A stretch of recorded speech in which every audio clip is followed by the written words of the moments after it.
Hello, chemistry students. Today we are going to talk about nuclear chemistry. And first up, we are going to do the definitions of nuclear chemistry. Nuclear chemistry is the study of the nucleus, the atomic nucleus, its reactions, and radioactivity. Radioactivity is the spontaneous emission of particles or energy during nuclear decay. The nucleus breaks up into smaller pieces. Energy is just electromagnetic radiation, and particles are pieces that have mass. So like we just talked about, nuclear decay is the spontaneous disintegration of a nucleus, or when a nucleus just automatically breaks up into smaller pieces. Most of the time it results in a totally new element, and it occurs when particles, and we'll talk about what type of particles there are in nuclear decay, and or energy escape from an unstable nucleus, and it releases large amounts of energy, much greater on a mass per mass basis, much greater than chemical reactions. Now when we talk about radiation, we are talking about one of two things. We're talking about the energy that's released or the particles that are released, and particles have mass. So now let's talk about the types of radiation, the particles and the energy. The first particle is a proton, and it is denoted by this symbol right here, the hydrogen atom symbol with an atomic mass of 1 and a mass number of 1. It's positively charged, and it's located in the nucleus. A proton we also call a hydrogen nucleus. Now most cosmic rays are protons. Cosmic rays are the energy that comes from outer space, and it comes on a fairly consistent basis and hits the atmosphere. And those cosmic rays that hit the atmosphere energize the atmosphere, and what happens, common things that happen are the aurora borealis. So if you look at this picture and look at this video from the space station, it doesn't actually show the cosmic rays hitting the Earth, but what it does show is when the cosmic rays do hit the Earth, they interact with our atmosphere in a way that gives off light. Another thing that cosmic rays do is they keep our carbon-14, which is a radioactive isotope of carbon, at a fairly consistent level in our atmosphere. We'll talk about that towards the end of this video. Carbon-14 is a radioactive isotope used in carbon dating. The next type of radiation is a neutron, and it is denoted by the symbol lowercase n with a mass number of 1 and an atomic number of 0, or n with a superscript of 0. It is a neutral particle in the nucleus of an atom.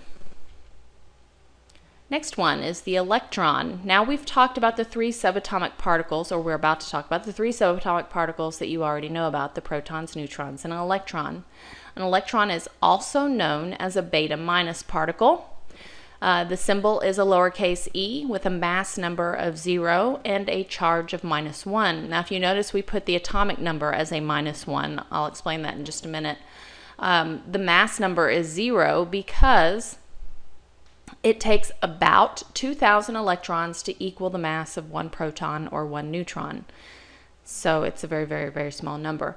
It is also, the symbol is also denoted by the Greek symbol or letter B, beta, with a negative symbol, and a lowercase e with a negative symbol. These are negatively charged particles that are not located in the nucleus, and they orbit the nucleus randomly. Now a positron is also called a beta positive particle. It is an electron that is positively charged. We call these pieces of matter antimatter when an electron is positively charged, but it still has the mass of an electron as we know it, which is about 1 divided by 2,000 mass of 1 proton or 1 neutron. Now, there aren't very many of these in the world. The positrons, they don't last very long because what happens is it is extremely attracted to another electron because of their opposite charges, and when they collide, they totally annihilate one another and turn into energy. Now, because there's so few of them, they just don't exist for very long. a positron and an electron, their mass is so small that the amount of energy that they give off is so small we would never feel it if it's just one electron and one positron. Okay, next type of radiation is the alpha particle, and that's simply a helium nucleus. It is denoted by the chemical symbol He with a mass number of 4 and an atomic number of 2, and it is also denoted by the Greek symbol alpha. Now, it is the first radioactive particle discovered by Ernest Rutherford. And the last type is the gamma radiation. Gamma has no mass at all. It is truly an electromagnetic radiation. No mass and no charge. And it's denoted by the chemical symbol gamma, which looks kind of like a Y. All right, the alpha particle has a positive charge, and because it has a mass number of 4, it is the largest, or the most massive of the types of radiation that we have. And because it is the largest, it is the slowest. And it can be stopped by a piece of paper, so it is the least damaging of the radiation. Next one is the beta minus, or the electron. It has a charge of -1. Now, it still has mass, so it cannot travel the speed of light, but its mass is so much smaller than an alpha particle. It can travel faster than an alpha particle, but it can be stopped by plastic or aluminum foil. Now, our beta positive particle is, remember, just like a beta negative. The only difference is the charges are different. Beta negative is negative charge and beta positive is positive. It has the same mass as a beta negative, or an electron, so it travels the same speed, which is faster than an alpha particle, but less than the speed of light. And it can also be stopped by plastic or aluminum foil. Last one is gamma radiation. It has no charge and it has no mass, and because it has no mass, it travels at the speed of light. And it takes thick lead, very thick lead, or concrete to stop it. What happens there is the lead or the concrete will absorb that energy. And this is why they put lead aprons on you when you go to the dentist for x-rays. Now, x-rays are not as energetic as gamma radiation. It takes lead to stop the x-rays because they are a type of radiation as well, and they have no mass. All right, now let's talk about isotopes. This is a review. You should already know most of this. We're going to review it because isotopes are a huge factor in radioactive decay or nuclear decay. Isotopes are simply the same element, but they have a different number of neutrons. Now, there are two ways to identify isotopes. We call that the hyphen notation. It is simply the element name with a dash and the mass number. Now, remember, mass number is the number of protons plus the number of neutrons. So if we're talking about oxygen that has an atomic number of 8 and a neutron number of 8, the name of it would be oxygen 16. Because 8 plus 8 is 16, and that is one isotope of oxygen. The next one is the chemical configuration, and how we would write that is the chemical symbol of oxygen, which is O, capital O. The mass number goes on the upper left-hand corner, and remember, that's the number of protons plus the number of neutrons. On the lower left-hand corner would be the atomic number. You get that off the periodic table. And if you subtract these two numbers, you can tell how many neutrons this isotope has. It would be 16 minus 8, which is 8, so this isotope has 8 neutrons. The last one is in the upper right-hand corner. That is the ionic charge. That tells you how many electrons it has, or it gives you a way to find out the number of electrons. And looking at this charge of oxygen, it says that it has 2 more electrons. It's a negative charge, so it has 2 more electrons than it has protons. We know it has 8 protons, so it must have 10 electrons. The hydrogen isotopes have special names.